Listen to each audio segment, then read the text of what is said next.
Fin da giovane ho avuto dei problemi con il Natale. Sì, mi han sempre dato, fastidio questi abbracci finti, queste dichiarazioni di volersi bene, in quel giorno lì, insomma, l'ho sentito sempre come un qualcosa di fondamentalmente ipocrita. Ehm, e andando avanti ho cominciato a pensare che le persone fondamentalmente fossero tutte ipocrite e adesso sono convinto, le persone sono ipocrite, tranne me, naturalmente, e te, certo, ma tutti gli altri sono ipocriti, vero?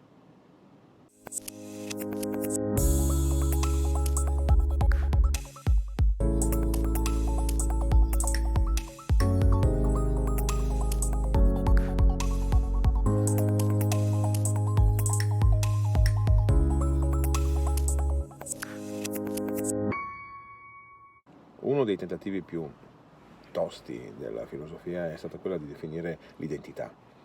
L'identità è quello che permette a me di capire quello che sono. E l'idea parte proprio dal fatto che ci sia un qualcosa che è identico a se stesso e nel quale una persona si riconosce. Il problema è che non c'è risposta positiva a questa domanda, perché l'identità non è qualcosa di definibile come qualcosa che sia uno. Noi siamo tante persone insieme. Aggiungici poi che c'è una branca della psicologia, che è la psicologia evoluzionistica, che ci aiuta a comprendere come siamo fatti andando a vedere dal punto di vista evoluzionistico e quindi darwiniano quali sono quelle caratteristiche che si sono confermate nel corso del tempo nel nostro carattere, ovvero quali sono quelle modalità di interpretazione del mondo che noi avevamo quando abitavamo nelle caverne e che in qualche maniera si sono trasportate al giorno d'oggi, o come si sono evolute. Ci sono dei moduli, secondo la psicologia evoluzionistica, che lavorano dentro di noi. Fai conto, c'è il modulo di cerca la luce, evita il buio. E questo modulo ci spinge a cercare la luce e a evitare il buio. C'è un altro modulo che ci dice evita di stare troppo vicino alle fonti di calore importanti.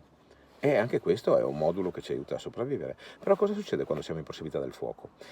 Questi due moduli entrano in conflitto. E noi cosa facciamo?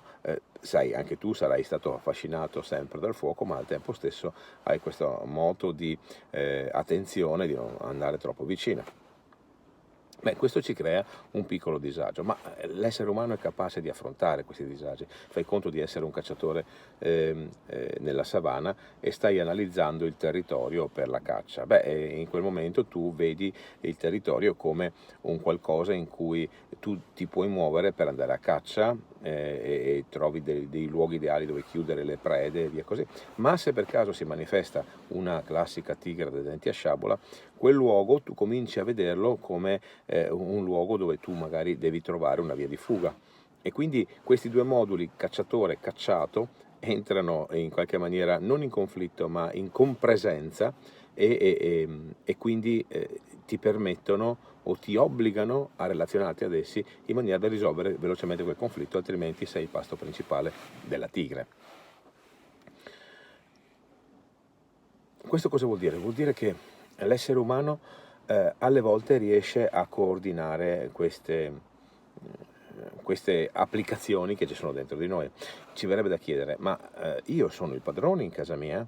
No, no, perché questa idea della mente modulare non prevede un super capo ufficio che tiene a bada tutte le varie applicazioni, chiamiamole così.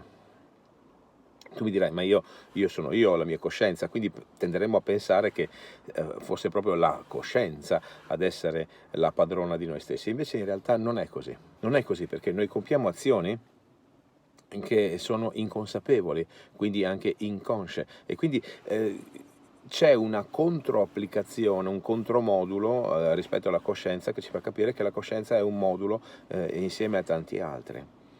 Questo cosa c'entra con l'ipocrisia? Beh, c'entra tanto, perché dal punto di vista evoluzionistico noi siamo portati a esigere che gli altri agiscano in una certa maniera e al tempo stesso siamo abbastanza, diciamo, tranquilli o meno esigenti quando si parla di noi. Che cos'è il comportamento ipocrita? È fare qualcosa che a qualcun altro abbiamo detto che non si fa, oppure, e la seconda modalità, è dire che si sta facendo una cosa per un motivo, mentre in realtà lo si sta facendo per un altro. Dal punto di vista evoluzionistico, questo è chiaramente il modo perfetto di operare. Perché? Perché dal punto di vista evoluzionistico noi desideriamo che gli altri si comportino in una certa maniera che non ci porti un danno e noi, per permettere a noi di poterlo fare invece per avere un beneficio. L'esempio classico è quello del tradimento. Perché siamo pronti a stigmatizzare il tradimento altrui mentre siamo un po' più condiscendenti per quanto riguarda le nostre aperte virgolette, scappatelle chiuse virgolette? Beh, perché dal punto di vista evoluzionistico noi esigiamo che gli altri abbiano un comportamento monogamico. Perché?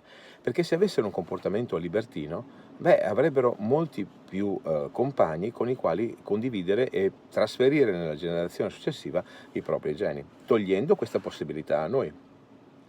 Dunque, da un punto di vista della visione del mondo, noi siamo, come dire, più propensi a esigere che gli altri si comportino in una certa maniera per permettere a noi, dunque, di poter fare la stessa azione che diciamo agli altri che non è giusto fare.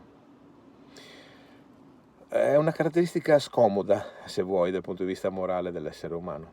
Però se ci pensi, uno dei benefici di questa attività della nostra mente è che noi che indossiamo una maschera quotidianamente quando affrontiamo le altre persone, in realtà devo spostare la macchina. C'è un lato positivo allora nell'essere ipocriti? Beh sì, le maschere che noi indossiamo quotidianamente quando incontriamo le altre persone in qualche maniera ci tutelano dall'essere visti per quello che siamo, perché temiamo il giudizio degli altri. Dunque, se c'è un lato positivo,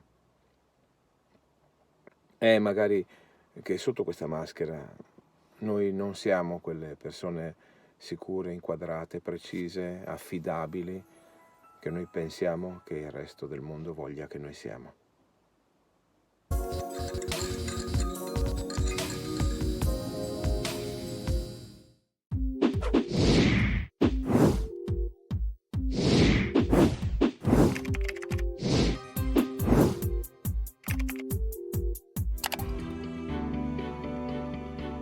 Se il video ti è piaciuto condividilo, mi aiuterai a far crescere questo canale.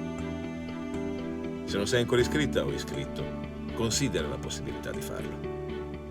Fai clic sull'icona della campanella per rimanere sempre al corrente di ogni mia nuova pubblicazione. Magari con un po' di ritardo, ma rispondo a tutti i commenti, quindi se ti va, il tuo commento è il bene.